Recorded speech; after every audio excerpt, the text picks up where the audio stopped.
সবাইকে স্বাগত জানাচ্ছি আমাদের আজকের এই ভ্রমণ গল্পে। আজকে যাচ্ছে 7 নম্বর খাসিয়াপুঞ্জি, এর পাশে একটা পশ্চিম ঝর্ণা, এবং খাসিয়াপুঞ্জিতে আমাদের একটা কথা বলা বা চা খাওয়ার একটা আমন্ত্রণ আছে। সেই আমন্ত্রণটা নিয়ে তারপরে আমরা যাব আমাদের সেই প্রাগৈতিহাসিক পশ্চিম ঝর্ণা। এবং এটা কেন প্রাগৈতিহাসিক ঝর্ণা বললাম, এটার পেছনে একটা ইতিহাস আছে। আমাদের ভ্রমণ গল্প সাজিয়েছি আমরা মৌলভীবাজার জেলার বড়লেখা উপজেলায় অবস্থিত সুন্দর একটি জায়গায়। সত্যি বলতে কি, বড়লেখা উপজেলায় অবস্থিত ঝর্ণার কথা বলতে গেলে মাধবকুণ্ড ঝর্ণার কথা চলে আসে, কিন্তু বাস্তবতা হলো বড়লেখার পাথারে রিজার্ভ ফরেস্ট এলাকায় এতগুলো ঝর্ণা আছে তা অকল্পনীয়। তার ধারাবাহিকতায় আমাদের আজকের ঝর্ণা দেখা পর্বে ঝর্ণার নাম পুছুম ঝর্ণা, যা একটি খাসিয়াপুঞ্জির পাশে অবস্থিত।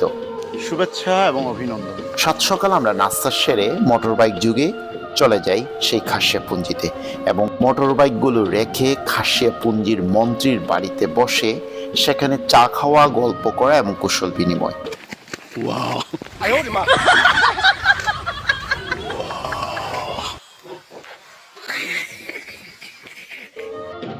তাদের সহযোগিতায় ক্রমশ আমাদের নির্দিষ্ট গন্তব্যের দিকে যাওয়া, সেখানে তাঁবু সেট করা, রান্নার জন্য কাঠ সংগ্রহ করা, তারপর রান্নার চুলা তৈরি করা সহ নানান প্রস্তুতিতে সবাই ব্যস্ত। ওই যে ডালগুলো ব্যবহার করা দিব।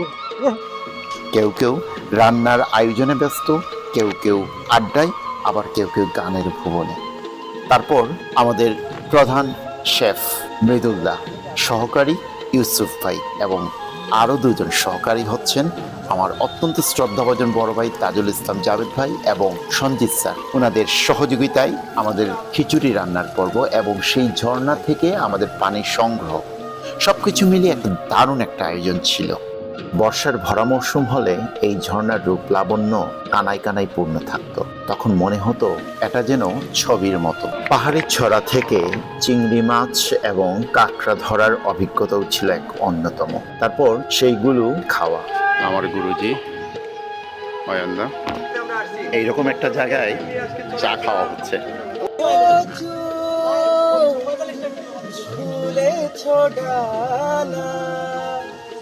জানি আঙুল ছোঁয়ানো মানা, তবু আজ আমি রাজি। আমাদের কৃষ্ণদার কণ্ঠের গান যেন ভ্রমণ গল্পের আনন্দের মাত্রাকে আরেকটু ভিন্ন মাত্রায় নিয়ে যায়। খাসিয়াপুঞ্জির অধিবাসী কয়েকজন আমাদের আমন্ত্রণে আমাদের সাথে খাওয়া দাওয়া, গল্প, ছবি তোলা, যেন এক সুন্দর একটা সময় কেটে গেছে। তারপর আমাদের ফিরে আসা গন্তব্যের দিকে। এইভাবে সুন্দর একটি ভ্রমণ গল্পের শেষ হলো। ভিডিওটি কেমন লাগলো অবশ্যই জানাবেন।